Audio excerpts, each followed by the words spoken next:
दोसरा केहू के फुलवारी जी मुझे लड़की पसंद है। बाड़ी जाके खिले के तैयारी में।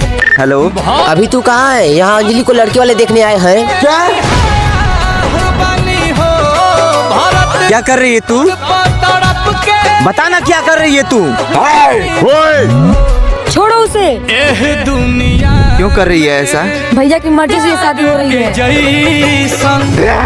छोड़ो उन्हें, वो मेरे भैया है। भैया प्यार करता हूँ उससे। कितना कमाता है तू? 20 से 25 हजार कमा लेता हूँ। ये 1 लाख रुपए महीने कमाता है। मैं भी कमा लूंगा। प्यार करता है ना उससे? हाँ। तो जा कुछ जा यहाँ से। एक जन्म का जन्म रुको, से करब। तू प्यार करती है इससे? बहुत करती हूँ। तो तू कूद के दिखा। इतना भी नहीं करती हूँ। बेवफा